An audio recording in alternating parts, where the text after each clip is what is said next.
يا رجائي يا رجائي.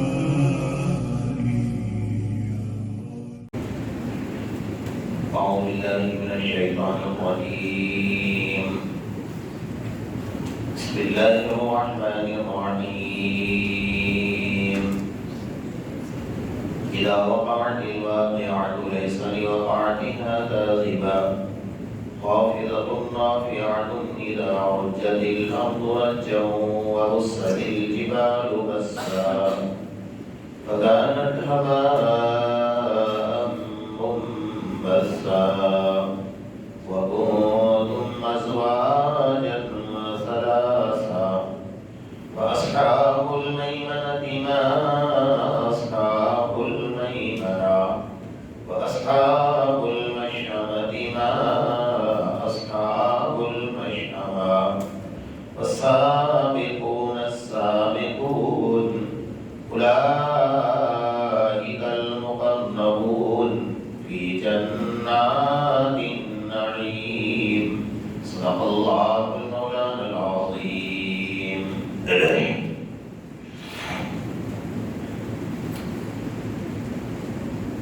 گزشتہ کل آپ حضرات کے سامنے سورت کے متعلق چند باتیں عرض کی گئی تھی کہ ہم سب کے آقا محمد رسول اللہ صلی اللہ علیہ وسلم کا ارشاد ہے کہ جو بندہ سورہ واقعہ کی تلاوت مغرب کی نماز کے بعد کرے گا اس کے گھر میں کبھی فاقہ اور تندرستی نہیں آئے گی. اس کے اوپر گفتگو چل رہی تھی کہ انسان کے ساتھ اس کے ضروریات کی زندگی میں روزی روٹی کا دخل سب سے زیادہ ہے اور اہم ترین ہے.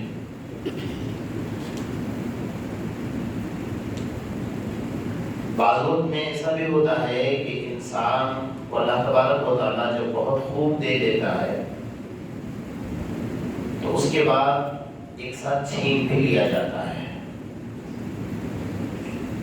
اس کی بنیادی وجہ جو قرآن مجید ذکر کر رہا ہے اور ہم سب کے آقا محمد رسول اللہ صلی اللہ علیہ وسلم نے جو وضاحت بیان فرمائی ہے جنتان عن یمین و شمال کلوا من رزق ربکم واشکروا لہ بلدۃ طیبۃ ورب غفور. یہ ایک قوم ایسی بھی گزری ہے کہ اللہ تبارک و تعالیٰ نے اتنی روزی دی تھی کہ اس جس جنگل سے گزرتے تھے انہیں پانی کی نہریں اور نہروں کے بعد باغیچے پھر نہریں پھر باغیچے پھر نہریں پھر باغیچے یعنی بالکل ہرا اور سبز و شاداب تھا. جب ان راستوں سے وہ گزرتے تھے تو بس ان کے زبان سے ایک جملہ نکل گیا. اللہ نے اس جملے کو پکڑ لیا. جملہ یہ نکلا کہ یہ بس ہریالی ہریالی ہے ہرا ہرا ہے. تھوڑا کچھ ویرانہ نظر آئے تو اور زیادہ مزہ آئے. بس اللہ تعالیٰ نے اس جملے کو پکڑ لیا اور بعد میں چل کر اللہ تبارک و تعالیٰ نے وہ سزا دی کہ ہوائیں بھیجی اور ہوائیں بھیجنے کے بعد ان کی جو درخت تھے وہ درخت اکھڑ گئے اور درخت کی جڑیں جو ہے اوپر ہو گئی اور ان کے تنے نیچے ہو گئے حتیٰ کہ یہ لوگ کھانے پینے کے لیے محتاج ہو گئے. اتنے محتاج ہو گئے کہ مرے ہوئے مردار جانور کھانے پر مجبور ہو گئے. اللہ تعالیٰ نے حلال روزی دی تھی. وَهَلْ نُجَازِي إِلَّا الْكَفُورَ. اللہ کا قرآن بیان کر رہا ہے یہ جو میں نے سزا دی ہے نا وہ تمہارے ناشکری کی سزا دی ہے, نافرمانی کی سزا دی ہے. جیسا بندے کو اللہ دیتا ہے تو دینے کے باوجود بھی بعض لوگوں کی عادت ہوتی ہے نہیں بھائی کچھ بھی نہیں ہے میرے پاس تو بس بڑے تندرستی سے گزر رہا ہوں بڑے برے حالات سے گزر رہا ہوں. یعنی اللہ کا شکر کرنے کی عادت اس کے اندر نہیں ہوتی ہے. ہم سب کے آقا محمد رسول اللہ صلی اللہ علیہ وسلم حدیث قدسی بیان فرمائے.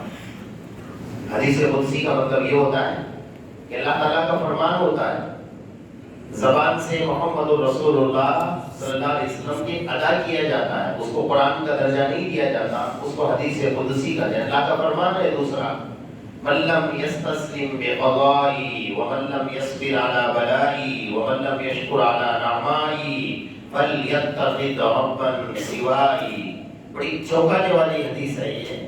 فرمایا کہ جو بندہ مصیبتوں پر صبر نہ کرے، اللہ خود فرما رہا ہے، جو بندہ مصیبتوں پر صبر نہ کرے، من لم يستسلم بقضائی، جو میرے مقدر کے فیصلے کو نہ مانے، ومن لم يشکر علی نعمائی، اور جو میری دی ہوئی نعمتوں کی شکر گزاری نہ کرے۔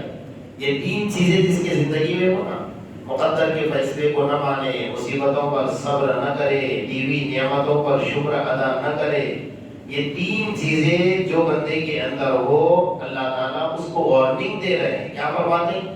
فَلْيَتَّخِذْ رَبًّا سِوَائِي، اس کو چاہیے کہ میرے علاوہ کسی اور کو خدا مان لے، مجھے خدا ماننے کی کوئی ضرورت نہیں ہے۔ یعنی چوک اللہ تعالیٰ نے وارننگ دی ہے اس کو۔ تو شکر گزاری ایک بہت بڑی چیز ہے، اور بندے کی جو کاروبار رک جاتے ہیں، رکاوٹ آ جاتی ہے، تو اللہ تعالیٰ نے اس کی دوسری وجہ قرآن میں بیان فرمائی۔ بات نکلی ہے تو میں آپ کے سامنے تھوڑا خلاصے سے بتا دوں، کیونکہ آج کل یہ ماحول بڑا عجیب سا پیدا ہوا ہے، اس لیے میں بتا رہا ہوں۔ اللہ قرآن میں کیا فرماتا ہے؟ من اعرض عن ذکری فإن له معیشة ضنکا ونحشره يوم القیامة اعمی قال رب لم حشرتنی اعمی وقد كنت بصیرا۔ اللہ کا قرآن بیان کرتا ہے من اعرض عن ذکری۔ اب یہاں جو یہ جملہ استعمال کیا نا قرآن نے، اس کے اندر بہت لمبی چیز کو جوڑ دیا ہے۔ جس کو رمضان دیا اس نے رمضان میں روزہ نہیں رکھا، تراویح پڑھنے کی طاقت تھی، تراویح نہیں پڑھی، بلکہ وقت اذانوں کی آوازیں سنتا ہے، نماز نہیں پڑھتا ہے، قرآن پڑھنا آتا ہے یا پڑھنا جانتا ہے، اس کے باوجود قرآن نہیں پڑھتا، ہر جگہ پر نافرمانی کرنے پر تلا رہتا ہے۔ من اعرض عن ذکری، جس نے میرے ذکر سے اعراض کیا، نمازیں نہیں پڑھتا، قرآن کی تلاوت نہیں کرتا، رمضان آنے کے بعد بھی روزہ نہیں رکھتا، تراویح نہیں پڑھتا، نیک کام کا موقع اس کے ہاتھ میں ہے، نیک کام نہیں کرتا، تو اللہ نے قرآن میں کیا فرمایا؟ فَإِنَّ لَهُ مَعِيشَةً ضَنْكًا، میں اس کی زندگی کو تنگ کر دیتا ہوں۔ دنیا کی سزا یہ ہے، میں اس کی زندگی کو کیا کر دیتا ہوں؟ تنگ کر دیتا ہوں۔ ایک سزا دنیا کی ہے، دوسری کیا ہے؟ اس سے خطرناک سزا آخرت کی۔ وَنَحْشُرُهُ يَوْمَ الْقِيَامَةِ أَعْمَىٰ، جب میں اسے قبر سے اٹھاؤں گا نا تو اندھا بنا کر اٹھاؤں گا۔ بھئی دنیا میں جو نابینا ہوں گے وہ تو مرنے کے بعد ان کی آنکھ کھل جائے گی، ان کے لیے فضیلت حدیث میں فرمایا اللہ کے رسول صلی اللہ علیہ وسلم نے کہ جو دنیا میں نابینا ہوں گے اور اپنے نابینا کے اوپر انہوں نے صبر کیا ہوگا، شکوہ شکایت نہیں کی ہوگی، تو قیامت کے میدان میں سب سے پہلے اللہ اپنی زیارت انہیں نصیب فرمائے گا۔ یہ دنیا میں ان کے صبر کا بدلہ ہوگا۔ اور جو بینا ہیں، جو دیکھ رہے ہیں اور مسجدوں کے سامنے سے گزر رہے ہیں، اذانوں کی آوازیں کانوں سے ٹکرا رہی ہیں، قرآن ان کے سامنے موجود ہے، رمضان ان کے سامنے موجود ہے، لیکن وہ نمازیں نہیں پڑھتے، قرآن نہیں پڑھتے، ہر وقت اپنے آپ کو نیکیوں سے بچا بچا کر بھاگتے ہیں، تو اللہ کیا فرماتے ہیں؟ وَنَحْشُرُهُ يَوْمَ الْقِيَامَةِ أَعْمَىٰ، میں اسے قبر سے اندھا بنا کر اٹھاؤں گا۔ ابھی کیا کہہ رہا ہے؟ قرآن ہی کہہ رہا ہے، اس کی آواز قرآن ہی بلند کر رہا ہے۔ قال رب لم حشرتنی اعمی وقد كنت بصیرا۔ اللہ میں جب دنیا سے آیا تھا، جب تو میں بینا تھا، کیا قبر کی مٹی میرے آنکھوں کی بینائی کھا گئی؟ میری بینائی ختم ہو گئی؟ اللہ نے مجھے اندھا اٹھایا؟ فرمایا ہاں۔ اللہ فرماتے میں نے تجھے اندھا اٹھایا کیونکہ تو مسجد کے سامنے سے گزرتا تھا نا، تب بھی اندھا بن کر گزرتا تھا، میرے نیکیوں کے کام کے سامنے سے گزرتا تب بھی اندھا بن کر گزرتا تھا، تو دنیا میں آنکھیں دینے کے باوجود تو اندھا بنا ہے نیک کام کے لیے، تو اب میں نہیں چاہتا کہ نہ تجھے میرا دیدار ہو نہ محمد رسول اللہ صلی اللہ علیہ وسلم کا دیدار نصیب ہو۔ کتنی بڑی بدقسمتی ہے میرے دوستو۔ اگر دنیا میں کوئی شخص نابینا ہے تو ٹھیک ہے، تھوڑی سی زندگی ہے، نکل جائے گی، لیکن آخرت میں تو اللہ کے رسول کا دیدار ہوگا، اللہ کا دیدار ہوگا، جنت کی نعمتوں کا دیدار ہوگا. تو سب سے بڑی محرومی یہ ہوگی کہ نہ اللہ کا دیدار ہوگا، نہ اللہ کے رسول کا دیدار ہوگا، نہ جنت کا دیدار ہوگا. اللہ ہماری حفاظت فرمائے. تو یہ نافرمانی کی سزا ہے. تو بہت سارے لوگ شکایتیں کرتے ہیں، اس لیے میں نے اس بات کو آپ کے سامنے تذکرہ کیا کہ بھئی اللہ تعالیٰ تو روزی دینا ہے، بندے کو پیدا کرنے سے پہلے اس نے روزی کا انتظام کیا ہے. ماں کے پیٹ کے اندر جب بچہ رہتا ہے، باپ کی کوئی ذمہ داری نہیں، ماں کی کوئی ذمہ داری نہیں اس کو روزی کھانا کھلانے کی یا پانی پلانے کی یا دودھ پلانے کی. ماں کے پیٹ کے اندر ہے. اللہ نے وہاں پر بھی اس کو ناف کے ذریعے سے رزق دیا ہوا ہے. دیا ہے یا نہیں دیا؟ جب وہ دنیا میں آیا ہے، پینے والا منہ ایک ہے، اللہ نے دو راستے دودھ کے اس کے لیے بنا دیے ہیں. اللہ نے روزی کا انتظام کیا ہوا ہے. صرف حاصل کرنا ہمارا کام ہے. اس کو کیسے حاصل کریں؟ حلال طریقے سے حاصل کریں یا حرام طریقے سے حاصل کریں. بہرحال جب بندہ نافرمانی پر اتر آتا ہے، غداری پر اتر آتا ہے، نمک حرامی پر اتر آتا ہے، تو اللہ تبارک و تعالیٰ کی طرف سے اس کو بڑی خطرناک سزا ملتی ہے. اس لیے ایک بہت چونکانے والی بات ہے، میں آپ کو سنا دوں، شاید کہ آپ کو عبرت، ہم سب کو عبرت حاصل ہو جائے اس بات سے کہ اللہ تعالیٰ بہت کچھ دینے کے بعد اگر چھینتا ہے تو اس کی بنیادی وجہ آپ کو نظر آئے گی نافرمانی، نافرمانی، نافرمانی، اللہ کی ناراضگی. میں کل جو چند وظائف آپ کو بتائے تھے نا پڑھنے کے، کاروبار کے لیے، روزی کے لیے اللہ نے جو وظیفے رکھے ہیں، ایک میں ایک چیز بھول گیا تھا آپ کو بتانے کے درمیان. جیسا ہم نماز پڑھتے ہیں، کوئی بھی نماز ہو، سنت ہے، فرض ہے، نفل ہے، تہجد کی نماز ہے، اشراق ہے، چاشت ہے، اوابین ہے، جو بھی پڑھتے ہیں، دو سجدوں کے درمیان یہ بہت مجرب حضرت مجدد الفسانی رحمۃ اللہ علیہ سے لے کر بڑے بڑے اکابروں نے اس کا تجربہ کیا ہوا ہے، اللہ والوں نے، کہ ہم جب دو نماز پڑھتے ہیں اور سجدہ کرتے ہیں، سجدے سے اٹھتے ہیں، دوسرے سجدے میں جاتے ہیں، تو دو سجدے کے درمیان میں ایک چھوٹی سی دعا ہے، ہر نماز میں پڑھنا بھی چاہیے. اللہم اغفر لی ورحمنی وعافنی ورزقنی. یہ چار جملے ہیں. اللہم اغفر لی ورحمنی وعافنی ورزقنی. جو بندہ پابندی سے دو سجدوں کے درمیان میں یہ پڑھ لیتا ہے، اللہ تعالیٰ اس کے روزی کے دروازے کھول دیتا ہے.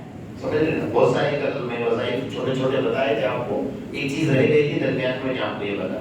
حضرت دانیال علیہ السلام کا گزر، صبح صبح آپ صبح اللہ کی عبادت کر کے نکلے تو ایک جنگل سے گزر ہو رہا تھا، تفریح کے لیے نکلے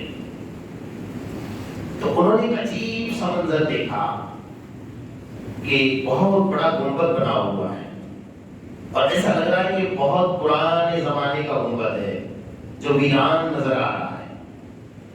چلو دیکھتے ہیں کیا مسئلہ ہے. جب وہاں پہنچے تو حضرت دانیال علیہ السلام نے اس کا دروازہ اور اس کا گیٹ تلاش کیا. ایسا لگ رہا تھا جو گیٹ بنا ہوا شاید پرانے زمانے کے لوگ جو بناتے تھے، اتنا اونچا اور اتنا لمبا. تو وہاں کھڑے ہو گئے تو اندر سے آواز آئی کہ دانیال اندر آ جاؤ. اللہ، ایسی جگہ پر ویرانے میں کوئی پرندہ تک پر نہیں مار رہا ہے اور یہاں مجھے آواز آ رہی. میں آپ کی جیسا ہوتا تو جنات آ گیا، بھاگو یہاں سے.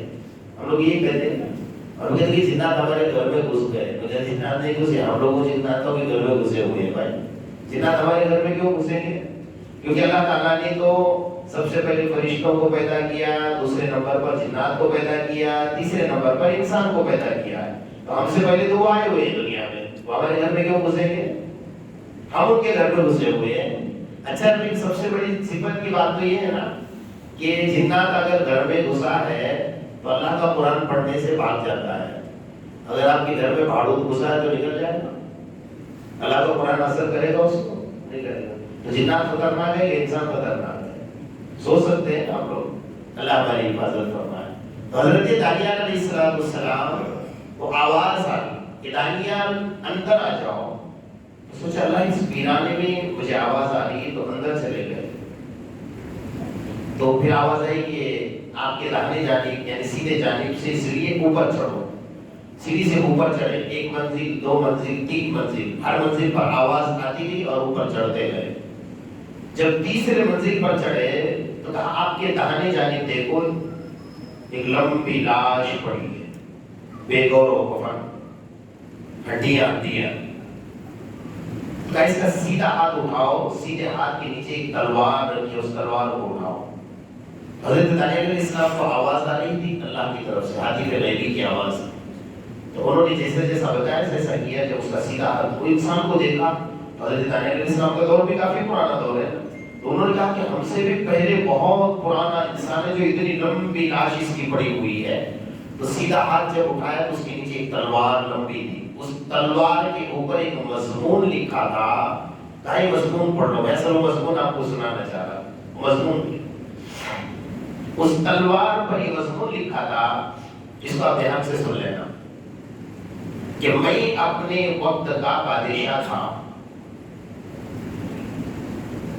اور 1300 سال تک میں نے حکومت کی ہے۔ کتنے سال تک؟ 1300 سال تک میں نے حکومت کی ہے۔ 12,000 میری بیویاں تھیں، 8,000 میرے لڑکے تھے، میرے آگے پیچھے چلنے والی فوج اور سپاہی اور نگہبان لاکھوں کی تعداد میں، اور اللہ تعالیٰ نے مجھے سپر پاور طاقت دی تھی کہ میں جس ملک کو حکم کرتا ہوں وہ ملک جھک کر تابعداری کر کے میرے سامنے آ جاتا۔ اور اسپیشل ایک نبی اللہ نے میرے لیے بھیجا تھا، انہوں نے تلوار پر عنوان لکھا ہے، وہ میں آپ کو سنا رہا ہوں۔ اسپیشل ایک نبی اللہ نے میرے لیے بھیجا تھا، اور وہ نبی صبح میرے دربار میں آتے اور شام تک کھڑے رہ کر مجھے اللہ کی دعوت دیتے، مان جا، اللہ کی بات کو مان جا، نافرمانی مت کر، غداری مت کر، نمک حرامی مت کر۔ وہ صبح سے شام تک آتے اور شام میں چلے جاتے، بس ان کا روزانہ کا معمول ہے۔ اس لیے اسپیشل اللہ نے اسی کے لیے بھیجا، کسی اور کے لیے نہیں بھیجا تھا، ان کی امت کوئی نہیں تھی، بس وہ ایک تھا۔ تو ایک دن وہ آیا کہ وہ نبی میرے دروازے پر کھڑے ہو کر مجھے کہا کہ دیکھ میرا آخری دن ہے، اللہ کی طرف سے میرا بلاوا آ گیا ہے اور مجھے جانا ہے، آج تیرے لیے موقع ہے، مان جا۔ میں نے ان کی بات کی طرف بالکل توجہ نہیں کی، لیکن وہ دروازے پر کھڑے ہو کر بددعا دے کر چلے گئے۔ بددعا یہ تھی کہ اللہ تعالیٰ تیرا وہ انجام کرے گا کہ قیامت تک لوگ تیرے قصے کو پڑھیں گے اور عبرت حاصل کریں گے اگر تو نے اللہ کی دین کو نہیں مانا۔ وہ بددعا دے کر نکل گئے، رات گزر گئی، دوسرے دن صبح سے اس بددعا کا اثر شروع ہو گیا۔ یہ زمین نے پانی خشک کر دیا، آسمان نے پانی برسانا بند کر دیا، گھروں کے اندر کے اناج سڑ گئے اور گھروں میں کا جو پانی تھا وہ ختم ہو گیا۔ اب جو ہے سارے لوگ میرے پاس آ رہے تھے کہ آپ تو وقت کے بادشاہ ہو اور اتنی بڑی سپر پاور طاقت آپ کے پاس ہے، تو آپ پانی منگائیے، کھانا منگائیے اور ہمارے لیے انتظام کیجیے۔ تو میں نے سارے دنیا کے لوگوں پر آرڈر کیا، کیونکہ میرا آرڈر چلتا تھا، سپر پاور طاقت تھی اس کے پاس، تو ساری دنیا کے لوگوں کا میرے ملک میں انسانی پڑی ہے، پانی لے کر آؤ، اناج لے کر آؤ۔ تو لوگ اونٹوں کے اوپر، جانوروں کے اوپر اناج لے کر آنے لگ گئے۔ فرمایا کہ جب وہ اناج لے کر آتے تھے اور میرے ملک کی بارڈر اور سرحد پر پہنچتے تھے، جیسے وہاں پہنچے آسمان سے آگ آتی اور جلا کر خاک کر دیتے۔ یہ نبی کی بددعا کا اثر تھا، نافرمانی کا اثر تھا۔ لوگوں میں بات پھیل گئی کہ بھئی یہاں تو اناج لے کر جانے والے کو بھی آسمان سے آگ آ کر کیا کرتی ہے، جلا دیتی ہے، تو کون جانے کے لیے تیار ہوگا؟ بس بات میں کہ لوگوں نے آنا بند کر دیا۔ کہا 3 دن 3 رات گزر گئے، بیویاں آ گئی، کہا آپ کھلا نہیں سکتے تو ہمیں طلاق دے دو، بچے آ گئے، آپ کھلا نہیں سکتے تو ہمیں الگ کر دو، سپاہی ہٹ گئے، ساری عوام دھیرے کر کے پورا ملک میرا خالی ہو گیا۔ اور 3 دن 3 رات کے بعد میں نیچے اترا، تو نیچے اتر کر وقت مغرب کا وقت تھا، تو میں نے سوچا کہ کچھ کھانے کے لیے مل جائے، پینے کے لیے 3 دن 3 رات سے میں بھی بھوکا اور پیاسا ہوں۔ لیکن جب میں نے دیکھا تو میرے دروازے کے سامنے سے ایک فقیر گزر رہا تھا اور اس کے یہاں جھولا لٹکا ہوا تھا، اس کے ہاتھ میں چنے تھے، وہ چنے لے کر چبا رہا تھا۔ تو میں نے اس کو یہ کہا کہ وہ چچا کا مٹھی بھر کر چنے دے دو اور ٹوکرا بھر کر ہیرے لے لو۔ کتنا سستا سودا ہے، مٹھی بھر کر چنے دے دو اور ٹوکرا بھر کر ہیرے لے لو۔ بس اتنا کہنا تھا کہ اس بوڑھے نے میری شکل دیکھی اور زمین کی طرف رخ کیا اور ایک مٹی کا ڈھیلا اٹھا کر زور کا میرے منہ پر مارا اور میری نظر سے غائب ہوگا. یہ اللہ کی طرف کا کوئی فرشتہ ہوگا جو انتظام اللہ نے کیا. یہ میری زندگی کا آخری دن تھا, آخری لمحہ تھا. اس کے بعد میں یہاں آیا ہوں اور سو گیا ہوں. مجھے کچھ پتا نہیں کہ میرے ساتھ کیا ہوا ہے. آپ سمجھ سکتے ہیں 1300 سال کی جس کی حکومت ہو, 12,000 جس کی بیویاں ہو, 8,000 جس کے لڑکے ہو, اور اتنی بڑی سلطنت کا بادشاہ ہو, لیکن بے گور و کفن پڑا ہے. اس کو نہ کفن دینے والا کوئی, نہ غسل دینے والا کوئی, نہ قبر میں دفنانے والا کوئی ہے. جب اللہ کی نافرمانی پر بندے اترتے ہیں تو اللہ پاک یہ سزا دیتا ہے. اس لیے روزی روٹی کا جو مسئلہ ہے وہ اللہ کی فرما برداری کے ساتھ جڑا ہوا ہے. تو بندہ اللہ کو جتنا راضی کرے گا, وَمَن يَتَّقِ اللَّهَ يَجْعَلْ لَهُ مَخْرَجًا وَيَرْزُقْهُ مِنْ حَيْثُ لَا يَحْتَسِبُ.